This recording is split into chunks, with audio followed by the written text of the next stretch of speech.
I got it.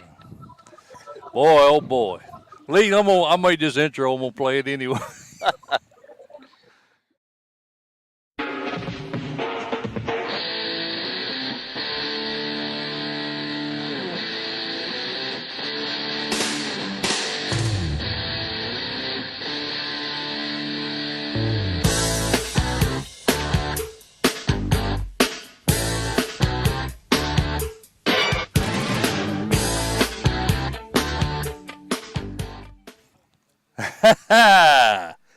How about that? How about that? You guys just missed an excellent interview with Coach Derek Hunt. And please, anybody watching this stream, do not tell Coach Hunt that he was not on the stream. Lee had a few technical issues here on the creek bank, but I think we're streaming now, brother. I think we're all good. So what we're going to do, Lee T, is I'm going to hit my buddy Darren Bowling. We're going to go straight into that interview with him. But again, I'm sorry, you Maryville fans, if you tuned in. I know one lady, Kim, is going to shoot me, but we did interview Coach Hunt. You can ask him about it. But unfortunately, Lee, my stream was not working at the time, so we may put that out on a podcast later. We had it recorded, so we'll try to get that out on a podcast. But yeah, we had some issues with the stream here. We had a bad signal over here on the creek bank. We was able to move a few things around and get things working. I think we're good now. So hopefully you guys will stick with us. Apologize for the late start again. It's kind of out of our control, but I think we got everything right now. If we can just get Coach Bowling to answer the phone, we'll be good to go. Oh, yeah. It's, man, this live stuff, Lee. Tough. It's an adventure, man. It's an adventure, no doubt. And it's even an adventure sometimes to get somebody to answer the phone. Oh, boy. I'm sorry, the person you are trying to reach has a voicemail box that has not been set up yet. Lee. Please try your call again later. What else could possibly go wrong today? Any ideas? No, not You ain't saying much, man. Don't get red in the face. I'm the one that gets blamed for all this mess up. You shouldn't get blamed for any of it. You can't. Yeah. Just so you guys know, everything looked like on our end it was going great. Of course, this is kind of a familiar theme for us here, Lee, the last couple of weeks.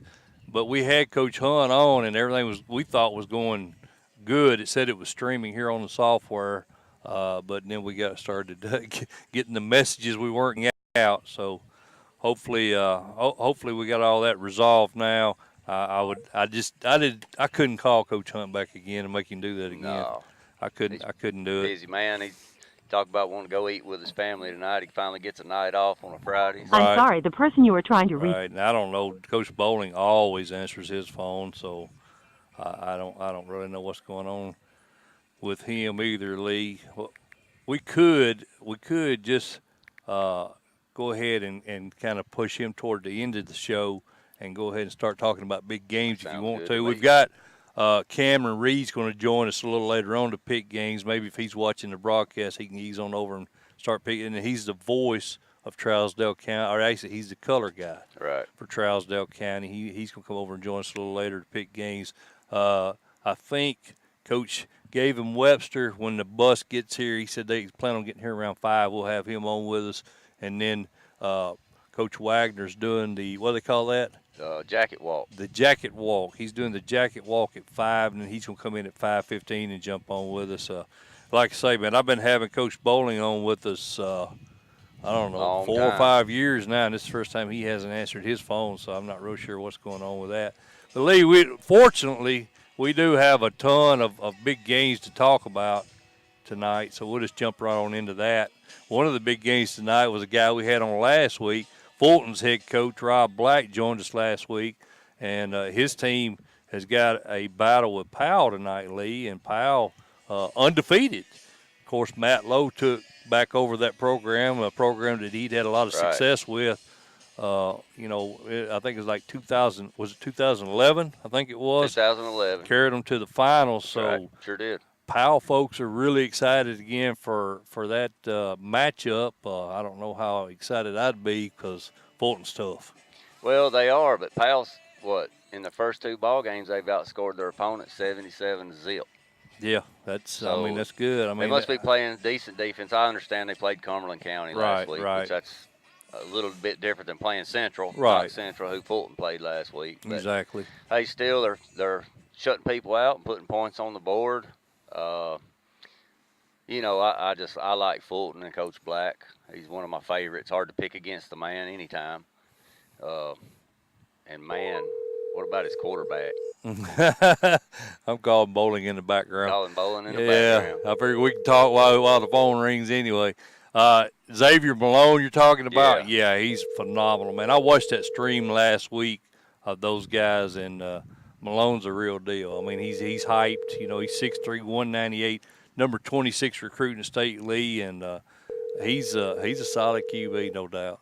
Well, you know something else too, man, is Coach Smoker. I'm sorry, the person you are trying to reach has a voicemail box that has not been... I think he's the defensive coordinator over at Powell. Is that going to be a difference tonight? Well, he's a long-time assistant at Fulton. Right.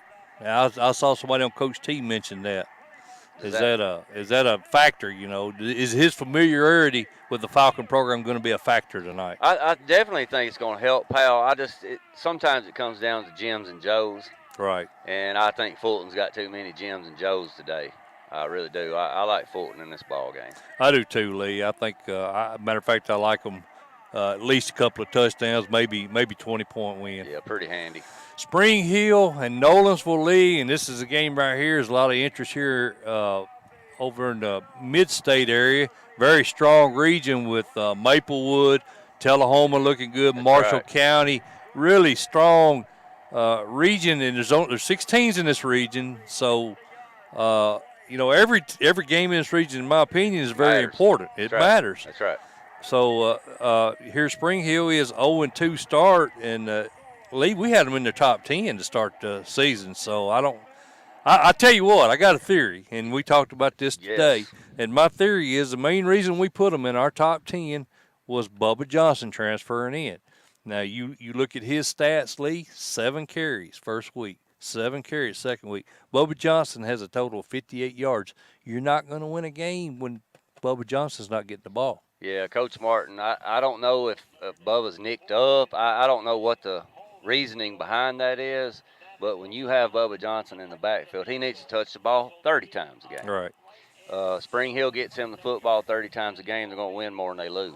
Well, that was kind of what I thought. I didn't have 30. I had 20 as the magic number, I think. Now, you're talking about a kid last year, Lee Teed. He had nearly 1,400 yards, averaged 21 carries a game.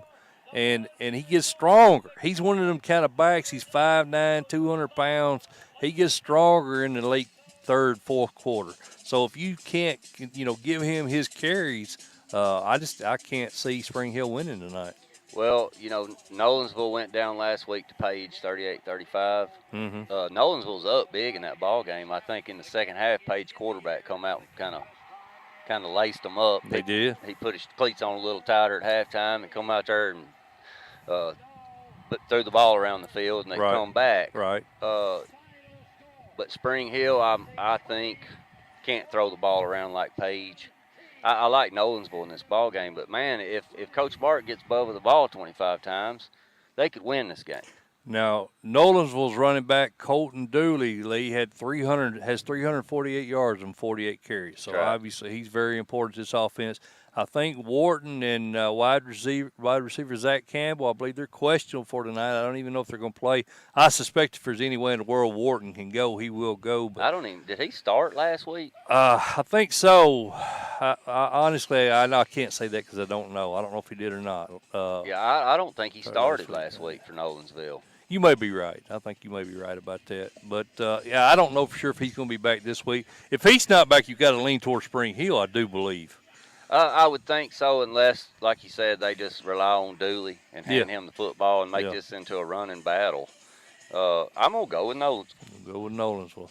I like the Knights, Lee. I like them a lot, and the main reason I like them is because I want Bubba Johnson to get the darn ball. Yeah, if I'm Coach Martin, I'm trying to figure out something here. Yeah. Like I said, I'm not privy to a lot of information. Right. Hey, when you got Bubba Johnson on the field, you got to get him the ball.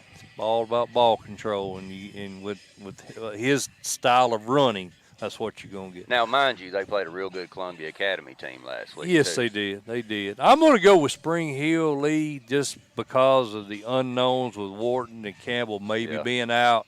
And I think if I'm Coach Martin, I've looked at game film the last 2 weeks, and it's got to be glaringly obvious to him as it is to you and I. Bubba's got to get the ball. Is this a must-win for him? I think it is. I think I won't say a must-win because there's a lot of football still to be played, but you got Maplewood and you got Marshall County that everybody's picked at the top of that region, and you got an improving Tullahoma squad. Right. I think he needs to get this win tonight to get himself rolling in the region. I think Nolensville, if they may have a little easier, or I shouldn't say easier, but I think they'll be able to get the ball rolling a little bit quicker than Spring Hill. Yeah, I agree with that. I think it's really it's just crazy to say here in week 3 there is such thing as a must win, but I think both of these teams are kind of at least if they want a home game in the playoffs, it's definitely a must win. Definitely a must win. I agree. All right, Lee, let's so we're going opposite on that one. You got Knowlesville, I got Spring Hill.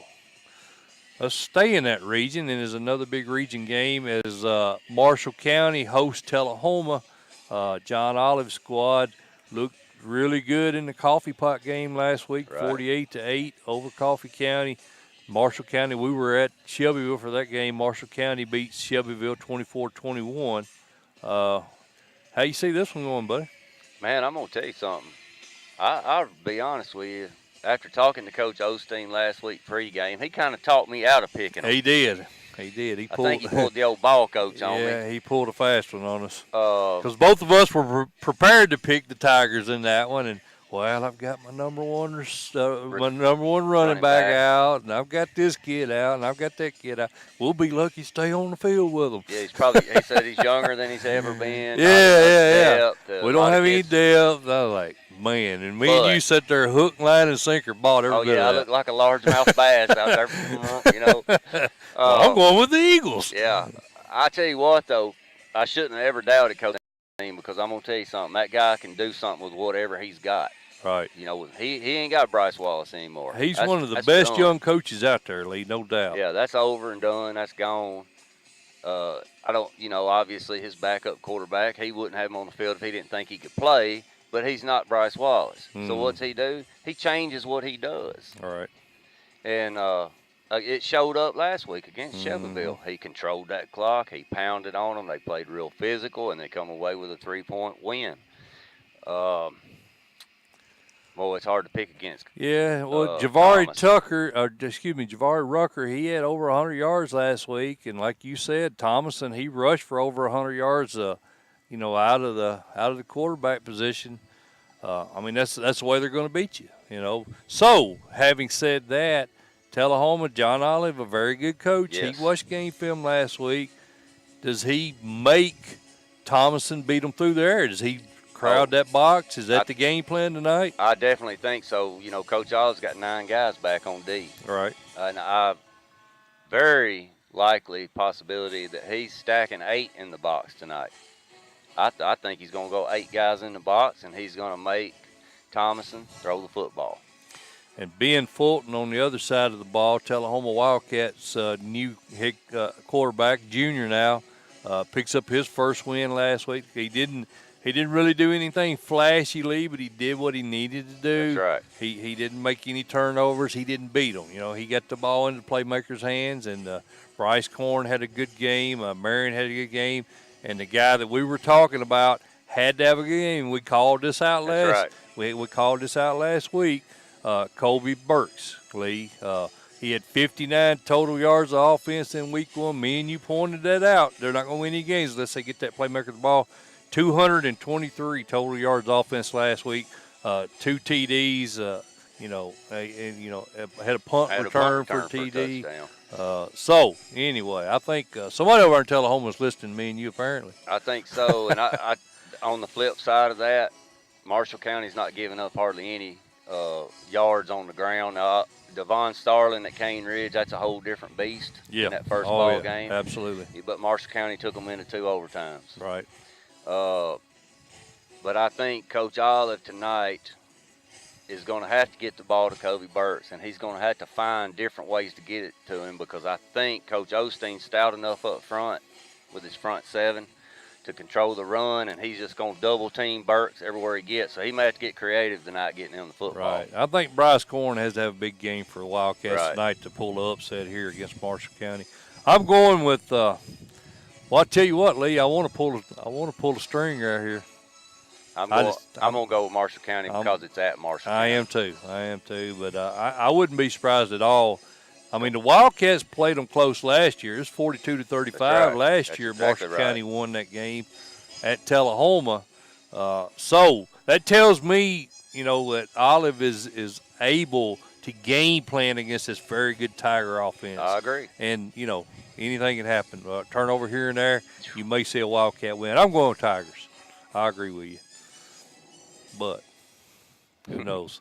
Lee, another big game, Marshall County game is Cornersville hosting Moore County. So a couple of big games over there in the Lewisburg area tonight. Moore County, Jason Dobbs' squad, 2-0. They knock off Community 32-12 last week. Cornersville also 2-0. Just put a beat down on the team. You picked the win last week. Oh, my God. Eagleville loses 41-0 last week. I thought when I was checking my scores, I thought, this ain't right. This is not right. I was shy. I'm picking at you a little bit, man. No, you should be. I did so bad last week, man. Listen, if y'all are listening and you want to, I don't suggest gambling on high school football. That's not good. But I'm telling you, if you want to win, just pick against me, because last week I was terrible. I'm leaving Nissan today and see Corey Wheeler, our buddy there. His kids his kids go to Eagleville. That's right. They got Forest tonight. He told me, he said, whatever you do, have Lee to pick Forest tonight. So you know what Corey wants you to do. Well, and our buddy Frank England, his son goes to Cornersville. Right. He told me to pick Moore County. Did he? Yes, sir. Your fame is growing, Lee T. That's right. I'm the heel. Getting back to this game, I think, Lee, if there's any team that Cornersville is going to have trouble with this year, it's going to be a team similar to what Moore County has gotten. They're built, they're a pounded out type team, 3 yards in a cloud of dust. That's the type of offense Jason Dobbs runs over there at Moore County. And I think with Dylan Vassar and Ethan Sweeten running the ball, if they can control the clock and the time of possession, they got a shot to pull upset here. They definitely have a shot, because as I was talking to Frank today about it, Moore County's backfield for a 1A school, I don't think they have anybody in their backfield that's under 215. You got done early, didn't you? Hey, you want to go with us? Come on in here. Come on in here. Slide on in here in the shot, Coach. Right here, brother. Wherever you want. Grab that headset there, Lee. Give us a chance to get set here, and make sure we got you on. Good. All right, talk to us, Coach. Yes, sir. I got him, Lee. You got him? Let's see if we got him in the frame here. Oh, yeah, he looks good in there. He looks good. Man, he makes you look bad. I know. Good-looking young man right there. That's right. Coach Wagner, how you doing, buddy? Doing great. Good. A big game for you guys tonight. There's no question. It's got a lot more importance on this one because it's a region game, and we got a great opponent coming in here tonight too. Yes, sir. And I think this is your second season here at Trousdale. You got a great coaching background. Coached at Florida, Alabama, Georgia. At the college level, you were at Georgia Tech. Have you seen, all those places you've been, have you seen a more passionate fan base than what you've come across here at Trousdale County? People ask me that all the time. I think that the only way I would have left Georgia Tech was to come to a place like this right here. Obviously, that can be tough on you. Yeah. But the expectations are high, and that's the reason this place is so appealing to me, and that's what makes this place so great. Yes, sir. Well, Coach, you guys got a big win last week over Friendship Christian. It was, like I told those kids, or somebody asked me earlier in the week, they expect to win every game here. And so, They should. And so, the first game of the year was a heartbreaking loss. We felt like we could have won that game, and we just didn't get it done. But then, last week, Friendship's always a tough battle for us, and it was a great win, great way for our kids to respond back. But again, that one's over with. It's a new week, and so we got some things to do tonight, and hopefully get another win tonight. All right. And, Coach, like you said, you jump into region play here tonight against Watertown, a team that's outscored their opponents 109-15. Did their offense look that explosive on film to you, or was it a case of maybe the opponents not showing up on defense? That's a hard question to answer. I think that the bottom line is, they can't help who's on their schedule. But they dominated on their schedule. I mean, they beat the teams they were supposed to beat, and they beat them bad. Mm-hmm. So, I think you can look at it two different ways, where maybe the competition maybe not great. Maybe it could be an off night for those teams. But the bottom line was, anytime you beat somebody 61-8 and 48-8 or whatever it was, obviously they dominated the game and they did what they were supposed to do. Right. Coach, I think Davey told us Dyson Satterfield rushed for 280-something yards last week. And we know Kobe Ford's coming back into your lineup tonight, I believe. Will both those kids be on the field at the same time tonight? They will be. And that was the case, but really before Kobe missed the first two games. But I think anytime someone's not playing, somebody else gets a chance to step in. That's right. That's exactly right. And I think that last week was the first touchdown that Dyson has scored in high school, and so wow. He's on a roll these first two games. Oh yeah. But again, like Tim would tell you, you don't get all those yards unless you're blocking up front, and I think that Kobe will help us because it gives us another weapon to use on offense, and but Dyson's, I hope he continues that streak.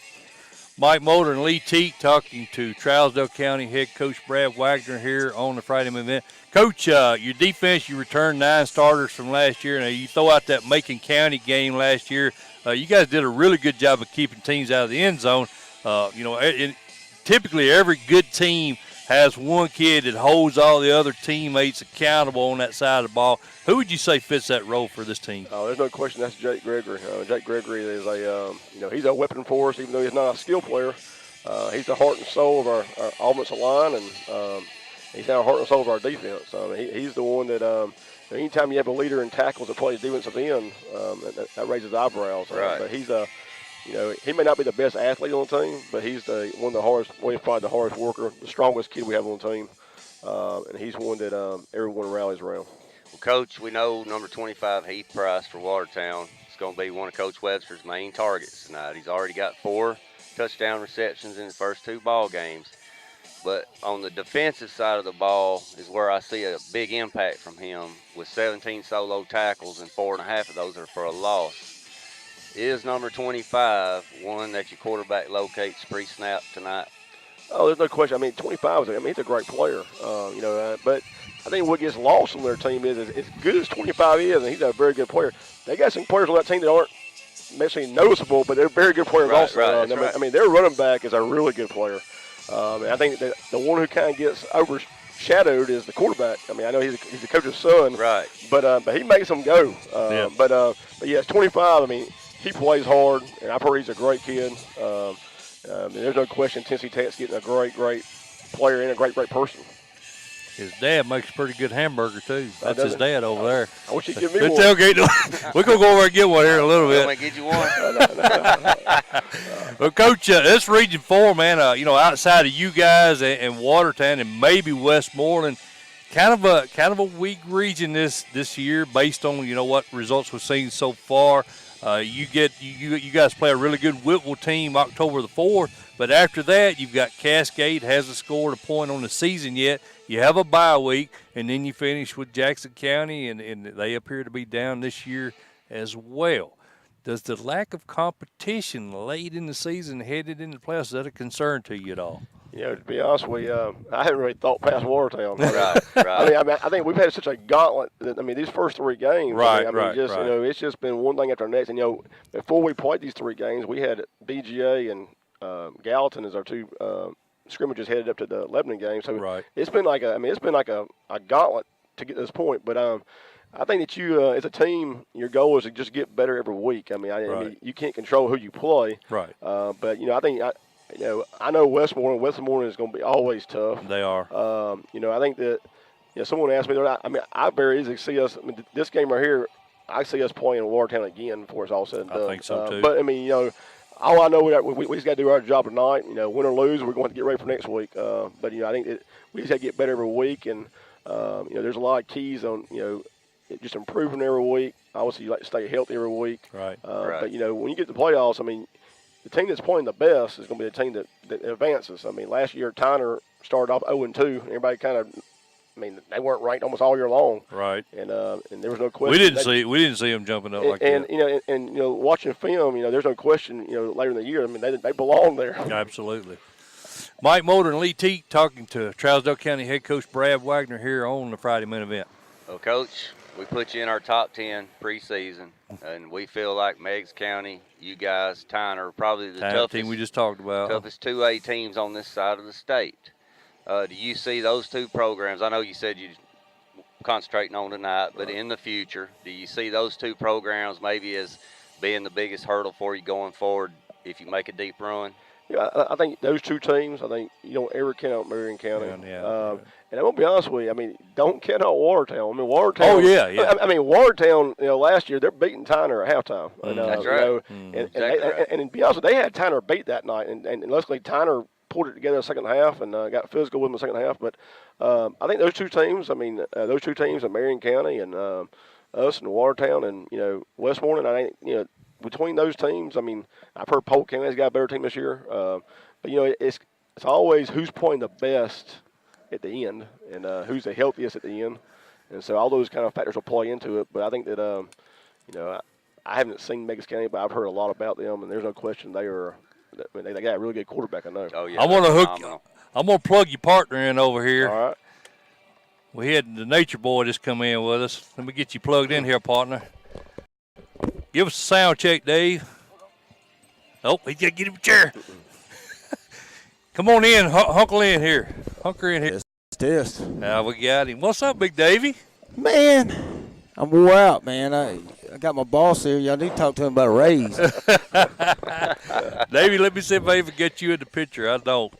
It's good on. There you go, Davey. It's good on. There. We got to get that good-looking guy in the picture here. That's right. Let me zoom it out here a little bit. Well, there we go. That's about all we can do with it. Hi, Davey. What's got up? You, buddy. What's up, man? So, how's it going? You talking about your boss, man? How has he been to work for? Pretty easy. He no ego here, and that's always a good thing, and keeps things in perspective. And the first time I met Brad Wagner, and we sat down, and actually our first long conversation was a phone conversation. He was at Georgia Tech, right? And but when we got face to face, we talked about keeping things in perspective. And at the end of the day, it's a game, and you got to, you're here for kids and try to impact their lives. It's really not about wins and these people on Coach T. And I'm a Coach T'er, and I hosted a radio show. You better be. He's our sponsor. That's right. but the things that get on these fences and things like that are not what it's truly all about. And I can say Brad Wagner's kind of brought that and kept that perspective alive for me. Well, let me ask you this, Coach. I watch all these. I love watching these TV shows, Friday Night Lights and all that, and the small town deal. You come into I think, Trousdale got 9 titles. Is that right? Well, we claim 10. Claim 10, we okay. Claim a 1922 state championship. Prime example of my question here. So we call it 10. We actually even have a trophy in the trophy case with 1922 on it. We had it made. Well, what I was getting at on these shows, you always got those fans, or those, I call them fans, supporters of the program. If anything goes sideways, they're right there to tell you what you're doing wrong. Have you seen any of that over here? No question. You got it. It's real life. That's why I lost 12 pounds in 3 weeks. What are you talking about? It's like a TV show weekly. Right. You don't ever know what to expect each week. But Trousdale County is a great place. Mm-hmm. I think that people love their football here. Mm-hmm. And some people probably go beyond their means sometimes. But this guy here. No. Davey's a great guy. Obviously I got him, and I got Blake Satterfield on staff as well. It's always great to have guys that played here, that won a championship here. They understand it, Right. they grew up here, and so I was very fortunate to have them on my staff. But that TV show, it's real life. It's real life. Yeah. You told us a story. We were over at Oakland. You remember that? I think it was what you told us about a college roommate you had. Tell us about that. Yeah, when I was at Alabama, I was a graduate assistant, and Jeremy Pruitt was a graduate assistant also. And Current Tennessee head coach. we both left there and took our first full-time jobs at University of West Alabama, which is a Division II school. Mm-hmm. And we both lived in a duplex house. Me, him, two other Ashley Ingram, who's the offensive line coach at Navy, and Ross Robinson, who's he's the offense coordinator at Middle Georgia Junior College. But we were all in the house together, and the story is I don't think Jeremy paid his rent, and they were going to evict us. Oh no! And so we asked Jeremy to pay it. Of course, he didn't have no money, and so we paid it. And so I think from 1999 till now, the interest has built up. There you I go. think you ought to be able to get it. He ought to be able to I afford look it forward to now. that check every day, but I don't know if I'm ever going to see it. If he comes down here on a recruiting visit for one of your players, maybe you can get it back from Yeah, him. but Tennessee's lucky to get him. I mean, he's a ball coach, and he comes from a coaching family. His dad's an established head coach in the state of Alabama, and there's no question that he was born to coach, and he's going to do a great job at Tennessee. Now, my buddy Davey back here. Now, what exactly does he contribute to the program? He's the offensive. He's the offense coordinator. He's one that he has to deal with me probably the most because I work with the offensive line, and I'd always call plays, but I think this year just from the standpoint of I think just to make us better. I just felt like that this was the way we should have gone. It gives me a little more chance to work with the offensive line and get a little more chances to hang with the defense some as well. But David's done a great job, and he's taken pretty much what I want to do, and he's expanded it.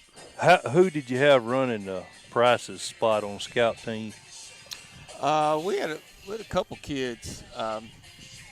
He's the guy you got to find on defense, isn't he? I actually don't know. We had the Hicks kid. Remember, we had a couple of our starters. Yeah. They rotated defense back. Okay. I mean, he's one you got to know where he's at. He's a ball player, isn't he? No question. He gets to the football. I mean, it's easy to. I mean, you watch film on him, and he even if he takes a false read or opens his hips the wrong way, he can recover really fast. And a real good thing I like about him on defense is he's a great tackler. I mean, he can tackle you, and I hadn't seen too many people, put the juke-a-luke on him and shake him off. I mean, you've got to get what you can, try to run through a tackle. But he's a good tackler. He's a good football player. He comes from a very athletic and competitive family. I know his family, and he's a good dude. He's a good kid and a great competitor. Coach, going back to your college days, we know you coached there, Georgia Tech, for 3 years.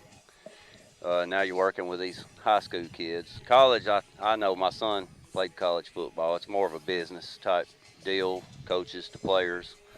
How hard was that for you to adjust back to that? And I feel like from talking to you, I don't think it was that hard of an adjustment, but I feel like from talking to you before down at Oakland and then last year, passionate about these kids and making men out of them. Can you talk a little bit about that? Well, I think coaching is coaching. I think, but there is a difference. I mean, I had coached at the high school level before I went to Georgia Tech. Right. But I mean, I will say it was a difference coming back last year. It took me a while. Right. But, I think you don't want to assume anything. But I think the reason I got into this to start with 20 years ago is to make a difference in these kids' lives. I think that in high school, the difference between high school and college is those college kids, they're committed. Well, at Georgia Tech, those kids want to go to the NFL. Right. But they're committed to that one sport. It's where in high school you got kids that maybe football is not their favorite sport. Right. I think maybe their favorite sport's basketball. Maybe their favorite sport's baseball, which is I think that's great. Right. Sure. I think kids all play everything in high school, but it's different, and you got to let yourself understand that hey. Just because I love football the way I love it, that kid may not love it the exact same way, but he still may, he can still be committed and still have a great high school experience. Be a contributor.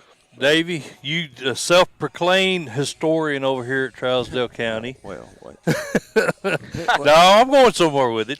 What you personally? I know you've been in a lot of ball games over here. You personally, what's the best football game you ever seen on this field? Wow, that's probably going to be I played in one in 1995, an overtime Week 10 thriller with Gordonsville for the region championship. We were both 8-1. got rained out on Friday night, and it was a packed house here on Saturday. And I'm going to take the moment to toot my own horn. Yeah, I scored on 4th down and goal from the 4 right there on an option keeper, and we kicked the extra point, won the region title. That was a good one, but it was nowhere close to the best one. 1990 semifinal game with Franklin Road Academy probably goes down as the number 1 game, and here's why. In 1990, let's go back to 1988, was our first time in the playoffs since 1978. Okay. So it had been Long a 10-year drought. We go down in the second round of the playoffs, and we lose on a fumble scooped up by Lorenzo Scooter Edwards at DCA. Right. Returns it with like 25 seconds to go in the game. And they went on and won the state championship.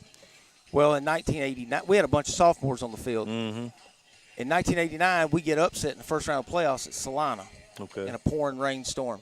So in 1990, we kind of kicked that door down, went 9-0 in the regular season, got on a roll, first round, second round, third round, go to Coalfield, which was supposed to have been a good game, beat them 35-0. Turn around, now we got these monsters from Franklin Road Academy, and we're down 14-3 entering the fourth quarter. Wow. And we score 15 points unanswered, beat them 18-14 right here, and one of the biggest crowds to ever be here. And that got us to the Clinic Bowl the next week, where we beat Brewston Central, who was on a 29-game winning streak. Wow. 14-7 in the state championship game, and that started our fortunate run of a good 20 years of exactly pretty right. much dominance. And we want to get back to that level, but it was that game. And in 1998, a semifinal game right here with South Pittsburgh and future Tennessee ball and NFLer Eddie Moore. And we had a guy named Thomas Payne. His son plays for us now. And Thomas scored 5 touchdowns, 4 on option keepers, breaking Eddie Moore's tackle, and returned the kickoff. And we beat them 42-35 right here in a shootout, and it was unbelievable. So, this place has got some history. There's a lot of big-time college NFL guys that have played their last games here, and I'm proud to call it home. That's right. Well, fellas, I know you guys got a game you need to prepare for. Lee and I really appreciate you taking time to jump on with us. Appreciate you letting us come over and do this, man. We love high school football, and this is, as far as atmospheres go, high school football, it doesn't get any better than the Creek Bank, does it, Lee? No, sir. All right. Well, thanks, guys. Yes, sir. Appreciate you. Good to see you. Davey, Thanks, good to Coach. see you, brother. Yes, sir. Thank y'all. Good luck tonight, Coach. Thank you. All right. Well, Lee, we're going to go ahead and cut to a break, buddy, and let the listeners get away from us for a minute. Friday main. What was Go ahead. Cut your break, and then Coach Webster's over here. Oh, okay. Friday main event. Mike Motor, Sorry Lee about Teat. that. We'll be back right after this. Hello, Sorry. Friday main event fans. Mike Motor, your host here. Week 3 live streaming for the Friday main event. We are at the Creek Bank tonight, getting ready for a huge Region 4 battle as Watertown comes to town, take on Trousdale County. Watertown currently undefeated, look really good in the first 2 games so far this year. We think this will be a great game. That's the main reason why we're over here. Creek Bank, always a tough place to play, and Gavin Webster's got a good ball team coming in here. Should be an exciting game. First segment, we'll be talking to head coaches like we do every week. We've got Derek Hunt, Maryville's head coach. We'll be talking to him in the first segment. Of course, Coach Hunt, in his second season there, wins the Class 6A state title last year in his first season, taking it over for George Quarles. Those guys had a huge game last week, knocked off what was number 1 Oakland Patriots heading in the AP poll. Good game. Coach Hunt's team battled from behind there in the last minute, took that game, so they are currently ranked number 1. We'll talk to Coach Hunt in the first segment. Second segment, we've got Brad Wagner, the host school tonight, Trousdale County's head coach. Davey Cawthorn, our buddy, he'll be joining him for that interview. Should be a good one, talking Yellow Jacket football with us. Third segment, we're going to another very good 2A team. City, Coach Darren Bowling will join us there in the third segment. We'll be talking some Golden Tornado football with Coach Bowling. Really excited about that. He's always a good interview. We enjoy having him on every year with us. And the fourth segment, we're hoping Coach Webster's bus has gotten here by then around 5:15, 5:30. we'll get Watertown's head coach Gavin Webster on with us and talk a little bit of Purple Tiger football with him. So should be a good show. First hour, again, always coaches interviews. Second hour, we'll talk big games. We got Cameron Reed, who is the color commentator for Trousdale County Yellow Jacket football on 93.5. I think they call that Fun Radio.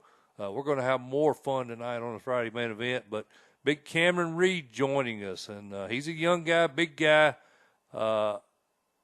Lee and I will probably have a competition again tonight. I think I probably did a little bit better than Lee, but neither one of us did real good last week. So Cameron may make us look bad. Hopefully not, but we'll be picking games.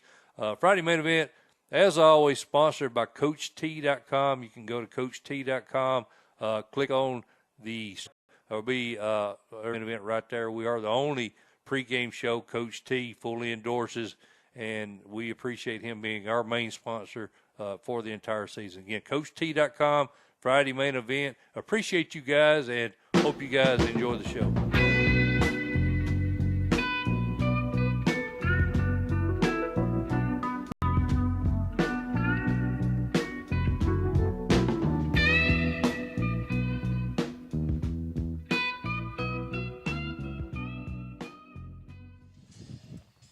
All right, we are back. Friday main event, Mike Motor, Lee Teat, and I happen to be the only person in this entire county that can pronounce his name, Coach Gavin Webster on with us.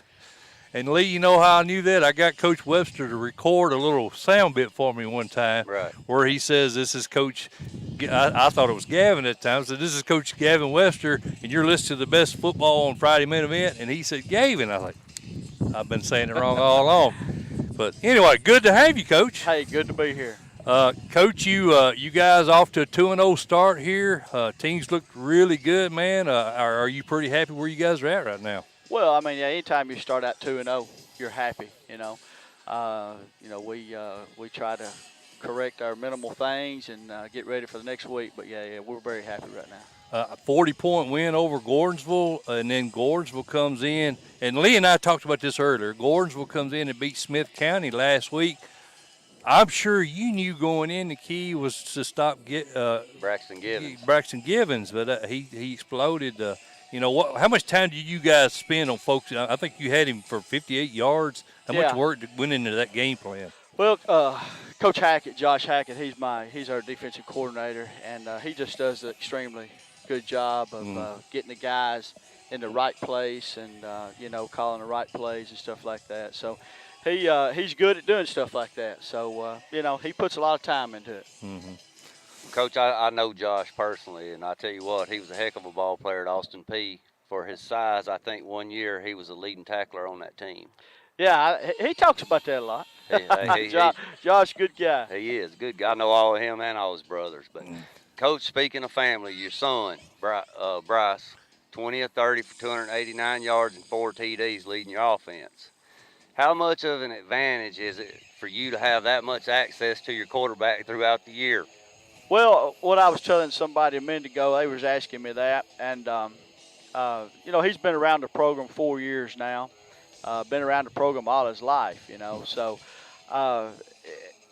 he knows the offense about as well as I do. Right. I just have to tell him a few things sometimes, and he knows what I like to call, and most of the times he can call what I'm going to call. Right. So it's very advantageous, of having somebody around like that, and he's smart with it, and most of the time he knows what he's going to do with the ball, So he does a good job back there. And, Coach, you've got one of the best high school athletes, in my opinion, in the state. He leads the team at linebacker. He's got 17 solo tackles, 4 receiving TDs. He's got a punt return for TD, a kick return for TD. How often does a player as special as he come around to a small program? I've been doing this 14 years as far as a head coach. Been around 22, and they're few and far between. He's a football player. Yes, sir. A lot of kids nowadays, you got to coach them up on a lot of that. I've had a few guys through my years that are just football players. You don't have to coach them up a whole lot. He's one of those guys. You still got to coach him up, but he's just a football player. He's got a knack for the football. Well, Coach, we've talked about a couple of really good seniors, but your leading rusher is Daramus Carey, who's averaging 100 yards a game and already has 5 rushing TDs. I'm expecting him to be a target for Trousdale County defense tonight, who's typically pretty good against the run. Is that what you're kind of expecting tonight out of them? Yeah, the films we've got on them, they're very good up front. They very good defensive line, and we expect that. And this is one of those games that and we've talked to our kids about it all week.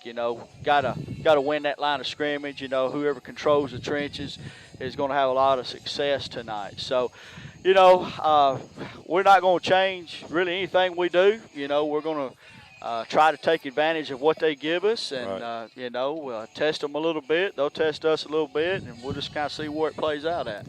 Mike Mulder and Lee Teat, joined by Watertown head coach Gavin Webster here on the Friday main event. Now, Coach, I think it's 2013 was the last time you guys came over here to the Creek Bank. If I got that correct, probably nobody on this roster has ever experienced this outside of your son. I'm sure he was over here with you. I had a boy that come over here in '08, I think it was, and we played Trousdale second round. It's really hard to make those kids understand what they're walking into over here. You're going to have 20 guys standing on this fence right here with championship rings on their fingers yelling at those kids. I know you know that.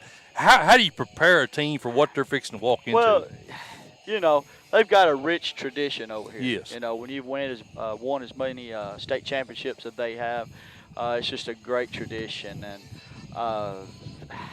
you just you talk to them, it's going to be, I talked to them this week, it's going to be a great atmosphere. It's probably going to be one of the best atmospheres and most hostile atmospheres that you're going to be a part of this year. Yes, sir. Probably in your high school career, So, we're just talking about the atmosphere. It's just going to be a great atmosphere tonight for high school football.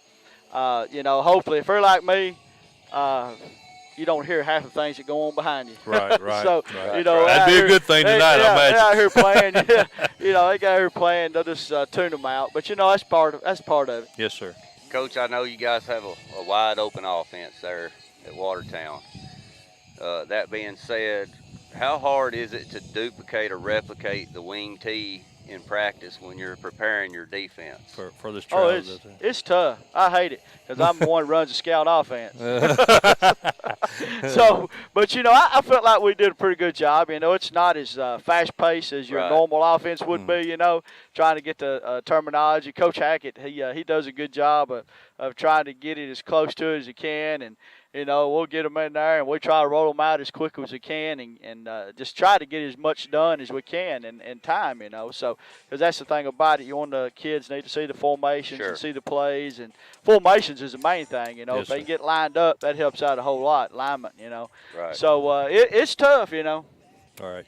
Well, Coach, I don't want to hold you up, buddy. I know you got a lot of stuff to do. We just wanted to get you to jump on with us right quick and talk a little Watertown Purple Tiger football. We're really excited. But Lee and I are excited to watch this. I think it's going to be a good ball game. We hope it's going to be. Yes, sir. We hope it's going to be. I really enjoyed being here. But we appreciate you jumping Coach, on with us. All right, thank you, sir. Appreciate And it. I'm going to call you again later on this season if that's okay. That'd be fine. Get you on with us. That'd be fine. All right. Thanks, Coach. All right, Lee. Well, that's Coach Gavin Webster. We're going to go ahead and cut to another quick commercial. We got the Trousdale play-by-play guy over here is going to jump on with us, Mike Mulder and Lee Teat. Friday main event. We'll be back after this. Friday main event fans, Mike Mulder, your host here. Week 3 live streaming for the Friday main event. We are at the Creek Bank tonight, getting ready for a huge Region 4 battle as Watertown comes to town, take on Trousdale County. Watertown currently undefeated, look really good in the first 2 games so far this year. We think this will be a great game. That's the main reason why we're over here. Creek Bank, always a tough place to play.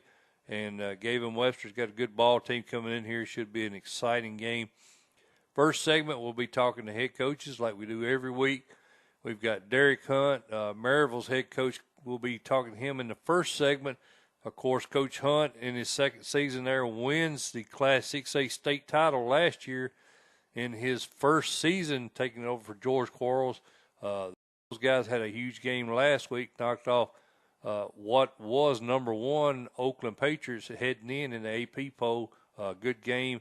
Coach Hunt's team battled from behind there in the last minute game, so they are currently ranked number 1. We'll talk to Coach Hunt first segment.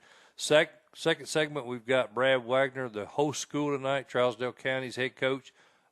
Davey Cawthorn, our buddy, he'll be joining him for that interview. Should be a good one, talking Yellow Jacket football with those guys. Third segment, we're going to another very good 2A team, defending state title, Union City. Coach Darren Bowling will join us there. In the third segment, we'll be talking some Golden Tornado football with Coach Bowling. Really excited about that. He's always a good interview. We enjoy having him on every year with us. And the fourth segment, we're hoping Coach Webster's bus has gotten here by then, around 5:15, 5:30. We'll get Watertown's head coach Gavin Webster on with us and talk a little bit of Purple Tiger football with him. So should be a good show. First hour, again, always coaches interviews. Second hour, we'll talk big games. We got Cameron Reed, who is the color commentator for Trousdale County Yellow Jacket football on 93.5. I think they call that Fun Radio. We're going to have more fun tonight on the Friday main event, but big Cameron Reed joining us, and he's a young guy, big guy. And Lee and I will probably have a little competition again tonight. I think I probably did a little bit better than Lee, but neither one of us did real good last week, so Cameron may make us look bad. Hopefully not, but we'll be picking games. Friday main event, as always, sponsored by CoachT.com. You can go to CoachT.com, click on the scoreboard tab. There's a link to the Friday main event right there. We are the only pregame show Coach T fully endorses, and we appreciate him being our main sponsor for the entire season. Again, CoachT.com, Friday main event. Appreciate you guys, and hope you guys enjoy the show.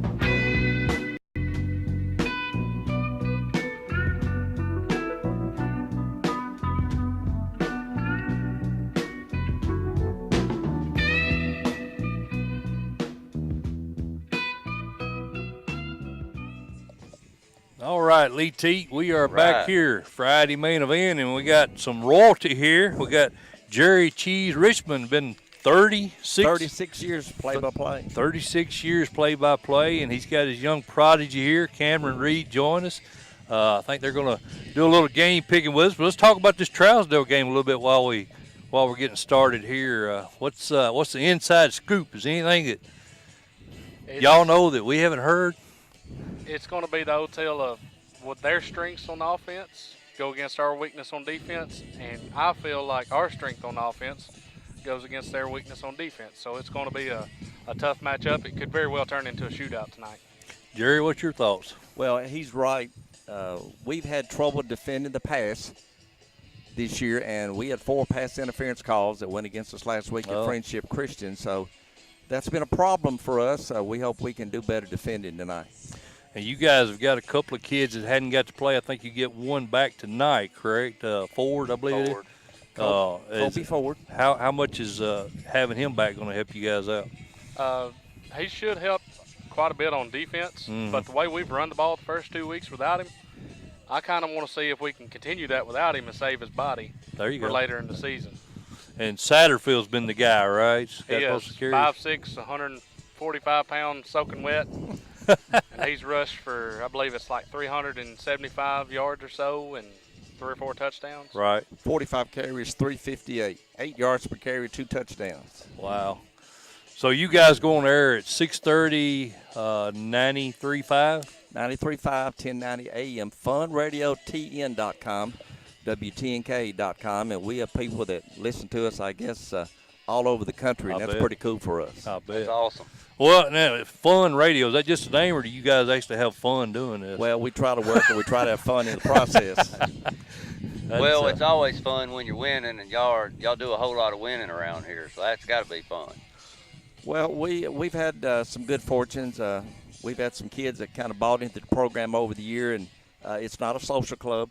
You're going to work hard. You're going to come early. You're going to stay late. You're going to be out here when it's hot. You're going to be out when it's cold, and we hope to play into November. And, of course, 9 state championships. So How many of those did you call? I've done 8. 8 of the 9. That's pretty amazing right Pretty there. impressive. So you've seen some really good football over the years. What would you say? I asked Davey what was his favorite all-time game he saw on this field. Which one would you say it was? On this field, I got mine. I'm 23. well, I think Lee mentioned Michael Mungle this afternoon to Yes, me, sir. and in 1990, we played an FRA team up here that was bigger than us, probably more athletic than us, and we had a bunch of guys that wouldn't quit, and Michael Mungle scored a 17-yard touchdown in that far end zone on the north side that put us on top, and we held on and went to that 90 Clinic Bowl and beat Brewston, who had the longest winning streak in the state at that time. So, man, that was a big game. That's funny because Davey Cosner sat right there in that chair and pointed at the same game. I bet that'd be a recurring theme if you ask Trousdale folks what game. I wasn't born You yet. got a different opinion, I right? wasn't He wasn't born then. So I got a different one. 2008, South Pittsburgh here on the Creek Bank. We I won remember that 13 game. to 6, and at the end of the game, South Pittsburgh had a guy running down this sideline right here behind us, and it hit off his helmet on Whoa. fourth down, and we needed out and went and won the state championship in 2008. I remember that game. My boy was still playing at that time, so that's pretty cool. Well, guys, we're picking big games across the state. We do that every week in our second hour. So I got Cameron. He's agreed to pick games with us, and I'm sure Jerry will probably throw opinion out on some of these games anyway. So we're going to go back to where we was. Where'd you say we was, Lee? We were at Moore County. That's what we were just talking to. Coach Dobbs, he's a Trousdale County product. All right. And that's the game we were speaking of. He's going to have a tough game tonight against Cornersville. Who you liking that in Cameron? I want Dobbs to win, but when you got a team that averaged rushing the ball for 300 yards a game last season, Right. and haven't showed any signs of stopping early this season. Last week, beat a really good Eagleville team, 41-0. I just think they're just going to have too much for Coach Dobbs and the Raiders. What do you think, Lee? Well, I tell you what, I don't think it's going to be a 41-0 ball game this week. I saw Coach Dobbs' team earlier in the year scrimmage. Coach Darren Bowling calling us. I just have to call him back during Mike the and break. I were down there at three-way scrimmage against Whitwell and Greenback. And I think Coach Dobbs has one of the biggest 1A backfields I've seen in a while. I don't think he's got a kid in the backfield that's under 200 pounds. And so I feel like it's going to be a grinded out. He's going to try to control the clock, keep Cornersville's offense off the field. I do think Cornersville will win this ball game, but I think it's going to be a lot closer than most expect. Yeah, I'll go with you. I think Moore County, I exactly what you said. You pretty much reiterated what I thought. I think Moore County, most people probably don't know this Moore County Raider squad are picking a huge win, but I think Dobbs has got a good staff. I think he keeps this game close. I do too. It's going to be time, like you and I talked earlier, it's going to be time possession. If Dobbs' group can maintain time possession, I think if they have the ball 2/3 of the game, they'll win it. How you like that? Try to keep it in the low 20s. Yep, I think so. What do you think, Lee? I like Cornersville, but I like it tight. You like that reasoning anyway? Yes, sir. Lee, I'm going to skip that game right there. Let's go to that game right there. That's a game of interest to me, and you guys probably know a little bit about that game there. And we're talking about Upperman and Smith County. And Lee Teat, I don't understand this Smith County team, and the reason why, Watertown's head coach, Gavin Webster, we just talked about, he kind of give you the format to beat Gordonsville. You know, they held Givens to 58 yards week one. Givens goes off last week, 200-something yards, 3 TDs against Smith County, and what I would call an upset. Would you agree? Yes, to some point. Gordonsville hadn't beat Smith County in the hole, which is at Smith County, since 1998. Wow, I didn't know that. They definitely had the better team in some of those games and just found ways to lose. So who do you guys like in this Upperman matchup with Smith County? I think the bees will be buzzing. Come in there, Jerry. I knew you'd have an opinion on this one. I think the bees will take care of business pretty handily. I'd say probably by at least 21. Lee, who you like? I tell you what, man. I think Upperman, obviously, they boat raced DeKalb County last weekend. I like Upperman in this game, but I'm with you, Mike. I know Coach Dickerson. I've known him a long time. I know several of those kids over there that are playing for Smith County, and he's got some good little ball players. John Ross Horde, his linebacker, he's a real good ball player. Yeah.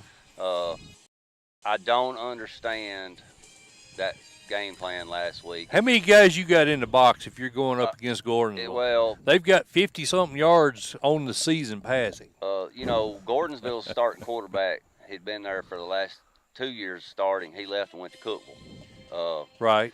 Goolsby, right? Yeah. His dad went up there to become one of their coordinators. So Gordonsville's bringing in a new quarterback this season, and he's not proven. They hadn't thrown that many passes, and I couldn't understand. We were questioning that all last week. So I like Upperman in this. I like game. Adam Kane. The guy he came over from Sequatchie County, beat 6A Cookville week 1. I think he's a really, really good coach. So I agree with you guys. I'm thinking probably 20, 21 point B victory here. Yeah, I'd say you're right. It pains me to say that, but I believe you're right, brother. Lee, I'm going to skip on down. Lebanon, Mount Juliet. That's another big game. You guys right down the road here, Lebanon. I think Chuck Gentry's done a heck of a job with that program there at Lebanon. This might be an upset tonight. Well, Coach Gentry has done great things at Lebanon, but I think they've got a big uphill climb tonight. Yeah, I agree. They're definitely going to be the underdogs. Cam, what do you think about this one? Their defense is good enough to keep them in the ball game, but on offense, if you stop Chandler Cright on offense, Lebanon just doesn't have a second guy that they can go to right now, and I think Mount Juliet scores a low-scoring game, like a 20-7, 20-10 game. Lee? Well, here we go again, Mike. I've known Coach Gentry all my life. But you're right. If Mountain Juliet stops Cright, Lebanon's had a hard time putting anything together offensively.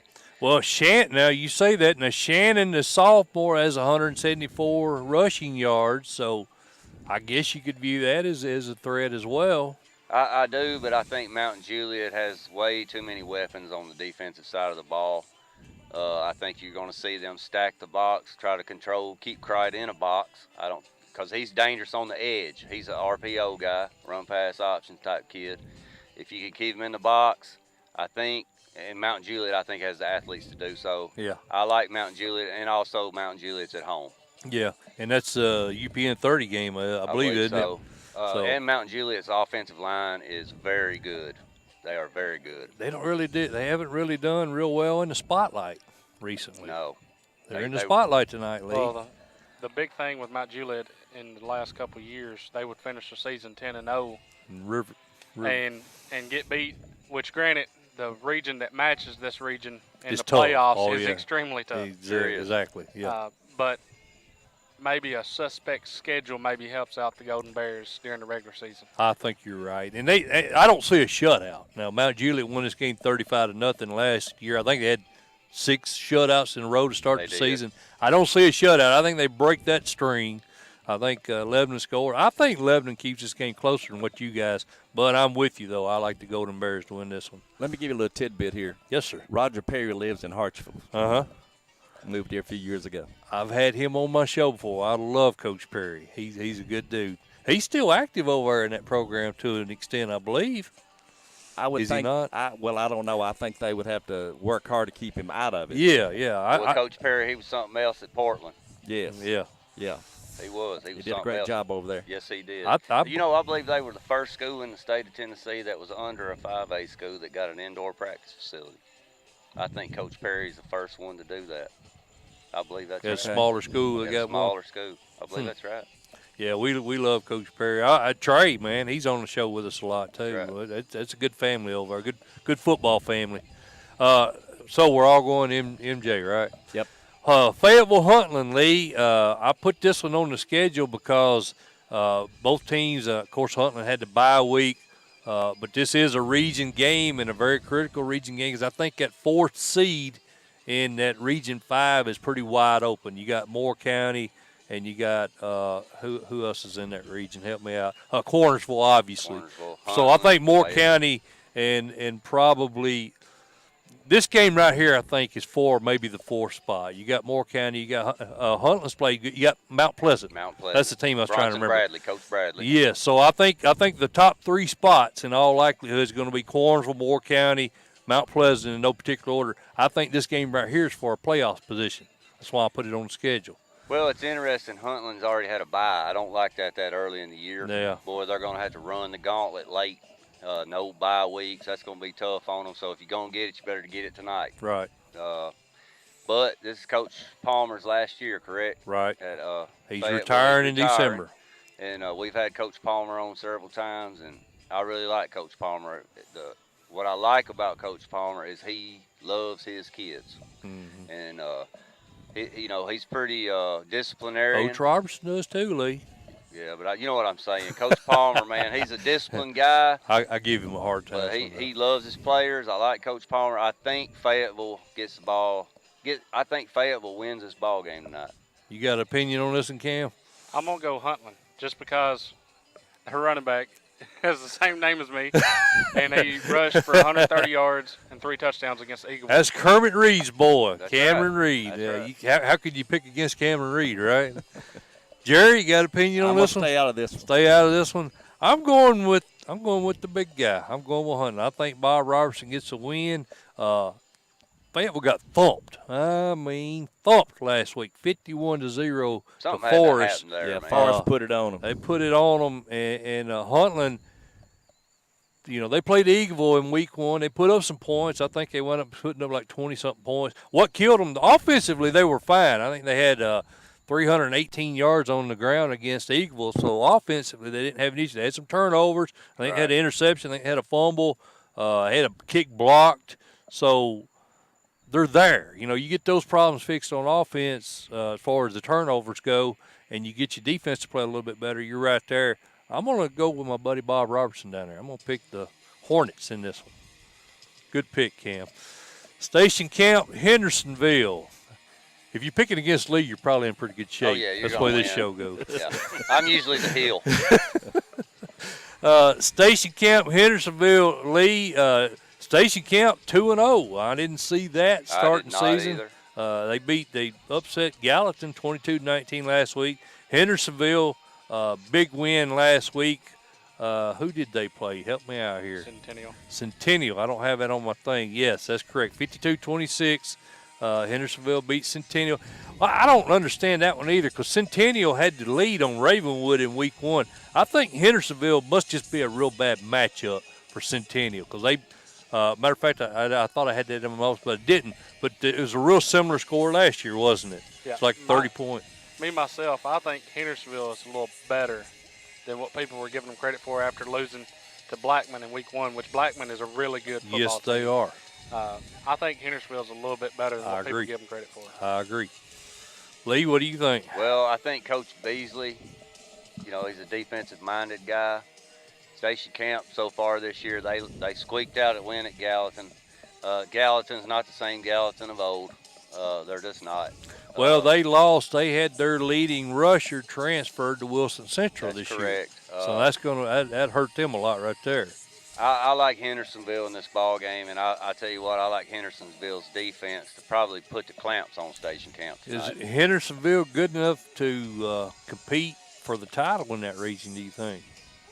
They got Mount Juliet. Yes. Got Lebanon. I think they can. I think they are. I don't think Lebanon has the offense to – Lebanon could win this game tonight, and they could beat Hendersonville. They could win this region. Yeah. But they got to find some more offense to be able to do that. I agree, and that's what Lee was saying as well. So I'm going Commandos on this one. Jerry, you like that? Station Camp with a feel-good win over Gallatin, but I think the Commandos take care of business. Lee, are we unanimous on that one? Yes, sir. I think we're going Oh, with boy, Commandos. I'm going to change my mind now. Just kidding with you, buddy. Campbell County and Oak Ridge, we're going to jump over to the other side of the state. Joe Gaddis, a good buddy of ours, he's on our show quite a bit. Big win over Dobbins Bennett 41-12 last week. Campbell County 1-1. They fell to Davy Crockett 28-7. This is a region opener for both of those guys. Region 3, pretty tough, man. Who do you like in this one, Lee? I like Oak Ridge. I Like do. Oak I think, Ridge. yeah, I like Coach Gaddis, and I think that 41-12 Dobbins Bennett score may say a little bit about Oak Ridge. Have they got anything for Fulton this year? Of course, they knocked them Ooh, off in week 10 last year. that's going to come down to that. We Yeah. talked to Rob Black last week. I think that region 3-5A will come down to the last week of the region. And Coach Rob Black from Fulton told us he likes that. He said, I like for that last game of the regular season to decide it. Yeah. And I very well see that. I like Oak Ridge pretty handily. Cam, who you like this one? I agree. Anytime you get a coach that has over 300 wins, he knows how to get the job done. That's very good point. Got a feel on this one, Jerry? Well, just a feel on a name, I'll go with Oak Ridge. Yes, absolutely. Well, this isn't much fun. We all picked the same game. I'm gonna skip on down a little bit. You want one where people are going to pick different teams? Yeah. I would highly doubt we all pick the same team, Giles County and Pearl Cone. I must have skipped over that one. I thought Giles County, Pearl How Cone. did I skip that one? I have that one on the We list. got I'm it on pretty here. sure. I'm sure we do. But yeah, well, what do you think about that one? You said that you gonna pick different. Who you like in that one? Well, I'll read you what I wrote in my notes. He's prepared, Lee. Prepared I on said, this one. It's a good flip a match. quarter, and that's who I'm picking. Oh, you think he's gonna be that First team close, to 40 will win the football game. First team to 40. That's a tough one to pick for me. I mean, you got Cole Stiles. He transferred in from Alabama as a backup quarterback. Now, I'm sure when he did that, he didn't think Bryce Wallace. Bo Wallace comes in as offensive coordinator. Bryce Wallace moves over from Marshall County. Now he's starting. But you look at Cole Stiles in limited action, he's 6 of 6 for 93 yards as a backup quarterback. Of course, Bryce has had unbelievable numbers this year. I don't know, Lee. What do you think, buddy? I think Pearl Cone got a lot of athletes. I do, and I tell you, I like Pearl Cone in this ball game because it's at Pearl. That's a tough place to play Metro. Mm-hmm. You know, their band's gonna be cranking. Yep. It's a hostile environment, and I tell you why I like them. Other than Xavier Shepard, I think tonight KJ Ziegler, Yeah. for Giles County's lead receiver All for state. them. Yep. All state. I think Pearl Cone athletically can match him. Okay, that's a good point. I think they're going to limit his touches, and that's going to have Bryce and Cole Stiles are going to have to get it done other ways. So I like Pearl, but I like it close. Jerry? Well, it has to be lots of good athletes on the field, and with Pearl Cone playing at home, I go with the Firebirds. I'm gonna go Firebirds. Bobcats. I'm leaning. I like your style, buddy. I'm kind of leaning that way too. In my opinion, David O'Connor, who carried Giles County a couple of title games, Sure did. you know, with Bo at quarterback, I think he's a really good football coach. And I'm not saying Tony Brunetti's not. He is a good coach. Man, I really want to pull the trigger there with you, Cam. I can't though. You know why I can't? I can't because I had Pearl Cone going to the title game when we did our preseason top 10. Well, that's the best part about these matchups, right? It's in the regular season. You get to find out. Well, yeah. I mean, that's true, but I can't pick them to lose this early. I would look dumb if I did that, Cam. I don't want to look dumb to our viewers here. Don't worry about it. I did last week. It's my week, huh? Yeah, I had Pearl Cone number 2 in Class 3A, so I can't pick them to lose in third week of season. I'm going Pearl Cone. I just talked myself What into do you it. think the score is going to be, Mike? Got any idea? What would you think? I think it's going to be a high-scoring game. I think it's going to be a do too. shootout. I'm I think in agreement. Yeah. But I think it's going to be close. I think It's it's gonna going go to down the be. wire. I think it's going to be a 41-35 type game. I got you. I think it's going to be a lot of scoring. Good.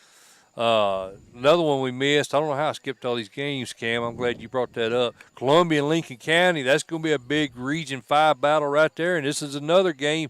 And Lee, we've talked about Region 5 all year as being, you know, pretty even keel. There's really not a dominating team in there. You got Shelbyville. I guess Summit would probably. We thought Summit would be down coming in. They only had one starter back on offense. So the region champs from last year, we thought they would be down. But Brian Coleman, as usual, very good coach over there. You look at them. You look at Franklin County on the rise. You look at Lincoln County with new coach Tim Johnson. Shelbyville's got Grayson Trammell there at quarterback, led the state in passing.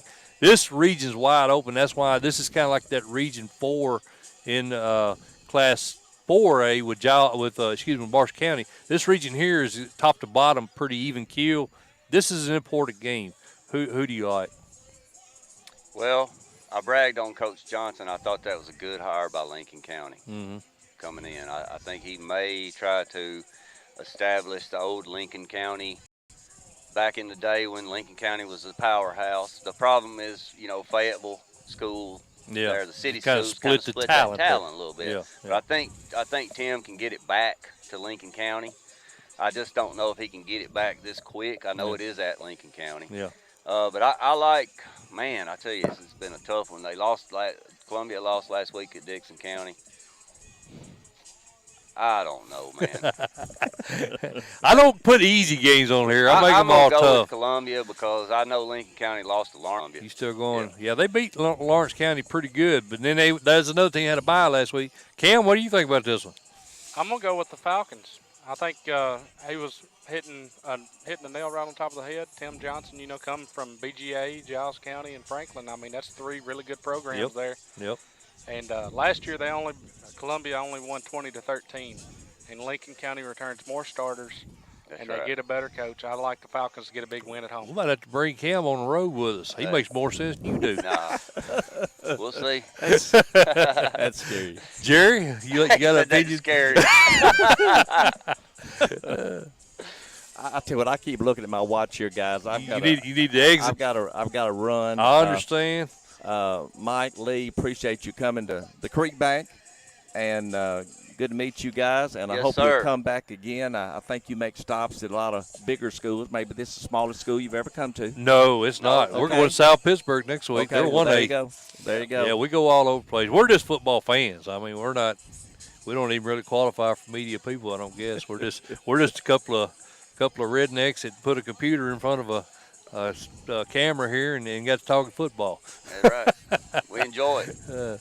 Well, Lee, I tell you what, we'll cut to a break and we'll let Jerry and Cam head on up. They got a broadcast. Where can the listeners tune into that if they're hearing our show? Okay, it's Fun Radio. It's WTNK 93.5 FM. 1090 AM, funradiotn.com, WTNK.com. We'll be on at 6:30. 6:30. Right, 6:30, guys. We're going off at 6:30. Flip over and catch these guys. We appreciate it, fellas. We're going to go ahead and cut to a break. Friday main event. We'll be back right after this. Hello, Friday main event fans. Mike Motor, your host here. Week 3 live streaming for the Friday main event. We are at the Creek Bank tonight, getting ready for a huge Region 4 battle as Watertown comes to town, take on Trousdale County. Watertown currently undefeated, look really good in the first 2 games so far this year. We think this will be a great game. That's the main reason why we're over here. Creek Bank, always a tough place to play, and Gavin Webster's got a good ball team coming in here. Should be an exciting game. First segment, we'll be talking to head coaches like we do every week. We've got Derek Hunt, Maryville's head coach. We'll be talking to him in the first segment. Of course, Coach Hunt in his second season there wins the Class 6A state title last year in his first season, taking it over for George Quarles. Those guys had a huge game last week, knocked off what was number 1 Oakland Patriots heading in the AP poll. Good game. Coach Hunt's team battled from behind there in the last minute, took that game, so they are currently ranked number 1. We'll talk to Coach Hunt in the first segment. Second segment, we've got Brad Wagner, the host school tonight, Trousdale County's head coach. Davey Cawthorn, our buddy, he'll be joining him for that interview. Should be a good one, talking Yellow Jacket football with those guys.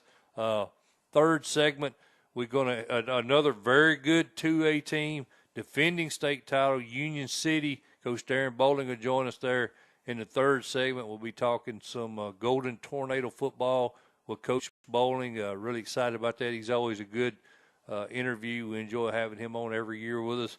And the fourth segment, we're hoping Coach Webster's bus has gotten here by then, around 5:15, 5:30. We'll get Watertown's head coach Gavin Webster on with us and talk a little bit of Purple Tiger football with him. So should be a good show. First hour, again, always coaches interviews. Second hour, we'll talk big games. We got Cameron Reed, who is the color commentator for Trousdale County Yellow Jacket football on 93.5. I think they call that Fun Radio. We're going to have more fun tonight on the Friday main event, but big Cameron Reed joining us, and he's a young guy, big guy. And Lee and I will probably have a little competition again tonight. I think I probably did a little bit better than Lee, but neither one of us did real good last week. So Cameron may make us look bad. Hopefully not, but we'll be picking games. Friday main event, as always, sponsored by CoachT.com. You can go to CoachT.com, click on the scoreboard tab. There's a link to the Friday main event right there. We are the only pregame show Coach T fully endorses, and we appreciate him being our main sponsor for the entire season. Again, CoachT.com, Friday main event. Appreciate you guys, and hope you guys enjoy the show.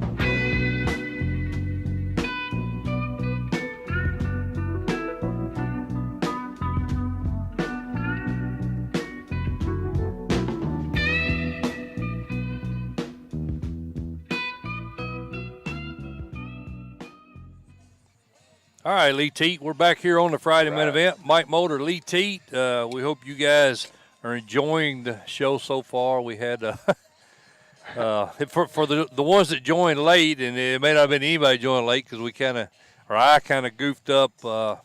We didn't have a good signal over here. We had to move a few things around and actually access a different device before we got a good enough signal to stream. But that's one of the dangers of live. I guess you'd say TV, Lee. Live stream is you never know what's going to happen.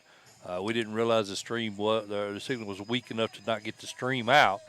So we brought in a second device, and we were able to get the stream upload speed up to where we could broadcast. So, again, if you guys tuned in to start the show, we apologize, especially anybody that was looking to hear from Maryville head coach Derek Hunt. We got to hear him, Lee. We got to hear him. It was a good interview, wasn't it? It was a good interview. And, hey, you folks up there at Maryville, hang tight. We'll see you. Yeah, we enjoy Coach Hunt. He's one of the brightest young coaches in the game now, and he had a lot of good things to say about his program and T. Hodge in particular.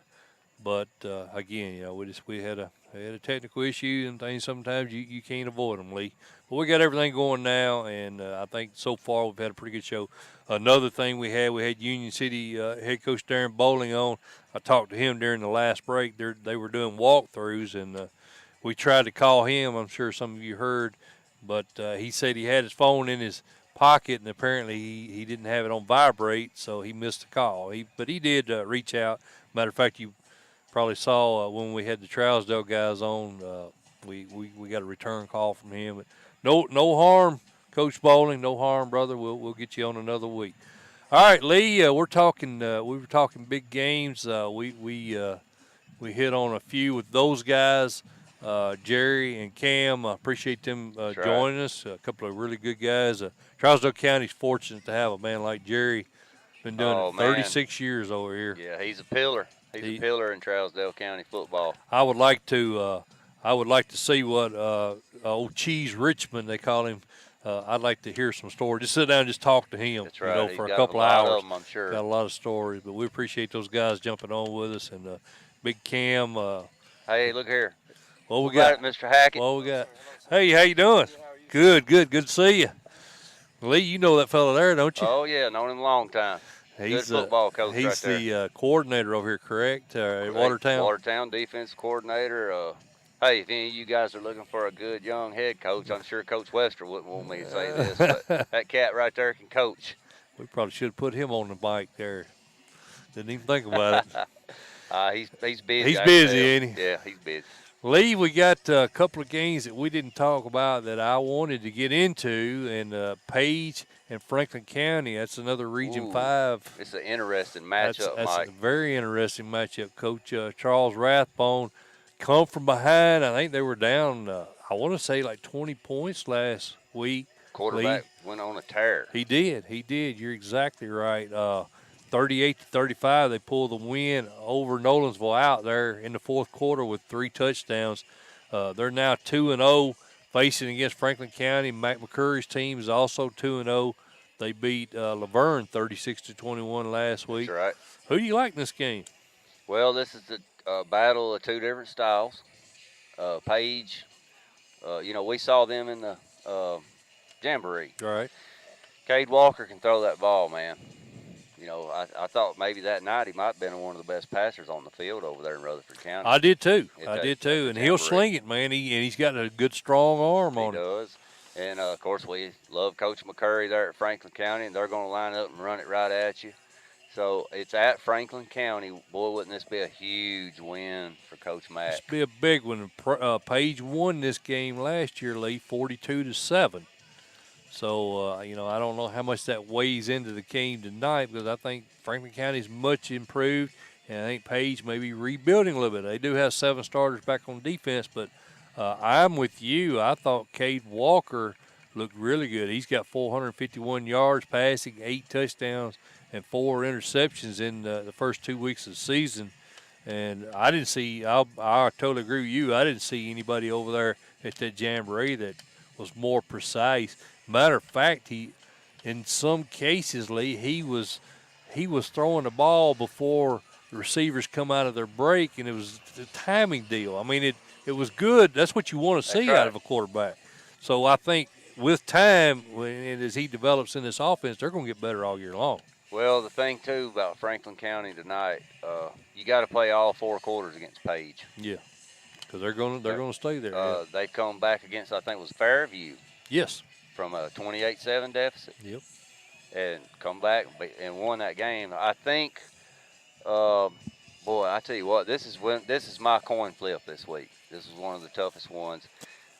I tell you what, I'm gonna go with Page. Go on Page. I'm kind of leaning that way too. I think Franklin County's on the way, and Coach Matt McCurry, you know, he let me know there's a whole lot of young players.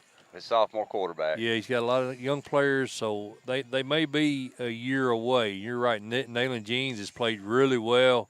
I think he's completed 21 of 36 passes, 276 yards, 4 TDs already this year to 2 interceptions. He's also rushed for 127 yards, Lee. Right. So he's going to be a good one, I think. And he came over from Lincoln County, so I think that was definitely a good pickup for the Rebels. So who am I picking? That's the question here now, right? That's what we're trying to figure out. I want to pull the trigger, Lee. I can't do it. I'm going to go with Page. I think that comeback over Nolensville last week probably built a lot of team chemistry there, that they were able to do that. I think it carries over this week. I think Franklin County young, still maybe not there yet. Right. They're on the way. So, well, I like Coach Rathbone and Coach McCurry. I do too. I just think Page might have a little too much tonight. Yeah, I agree with you. Ravenwood and Franklin Lee, really a big Region 6 battle. This is another, it's not a region opener. Franklin actually played their region opener there in week 1 against Brentwood. That's right. They came back and beat Riverdale last week. Riverdale not playing. They lost to East Nashville in week 1. So I don't really know what's going on there at Riverdale. But Franklin, like I say, Coach Donnie Wells' team kind of turned the corner last week. Good win. Got a tough Ravenwood team tonight. They do, but Ravenwood struggled, to me, a little bit against Siegel last week. I didn't see Siegel being an outstanding ball team. I thought Ravenwood last week was probably 10 points better going in, and they squeak out of there with, a 4-point win. Right. But I like Brian Garcia. I know this ball game's at Franklin. Franklin's a tough place to play. But I like Garcia tonight. I think Ravenwood gets this win. Junior quarterback Brian Garcia, he was instrumental in that comeback from Centennial. I think they were down. He actually had 3 unanswered scoring drives there in the last quarter. So I think, yes, sir. Coach Whips wants to know if he bought Sharon to leave sunglasses or glasses over here. Yes, he did. No problem. Dang, had my eye on him, Lee. I was going to take him home with me. We wouldn't do that. We couldn't do that. But getting back to the game, Lee, I think Ravenwood, maybe just a little too much talent. We had Ravenwood in our preseason top 10. That's right. And at 2-0, it's kind of like I said about Pearl Cone. I'm not going to jump off the bandwagon right now. I think they go to Franklin, very short trip over to Franklin. Matter of fact, 2 Williamson County teams. I think probably Raven will win. I think it's going to be a close game. I though. do too. I think Franklin's defense is pretty good. Yes, they are. I agree with that. And their quarterback, Joshua Nichols, looked really good. I saw him in the scrimmage at Shelbyville, Lee, and I thought he was excellent at putting the ball on the money. I think he's completed 29 of 45, 394 yards, 5 TDs. So, Chancellor Bright, I think, has been his big target. Right. 135 receiving yards. Six Six touches. catches. Yeah, 6 catches, That's a 135 lot. yards, 2 of them for touchdown. I'm going to sit here and talk myself into Rebels if I'm not careful. Nah. Let's move on. Let's move on because I think this is going You to be gonna a take good the game. Raptors? Yeah, I'm going Raven. I think it's going to be a good game though. Lee, one of the bigger games over in actually there's 2 big games over in West Tennessee. The first one we'll talk about Dresden and Lake County, and we had Lake County in our preseason top 5, I believe, in 1A. We had Dresden in the top 10, but we had Lake County in the top 5, meaning we expect Dresden to win this region. And based on the fact they got 10 starters back on offense, 9 on defense, and Lee, they did go to the semifinals. But that Gibson County game last week gave me a little concern, man. I mean, it was 36-28.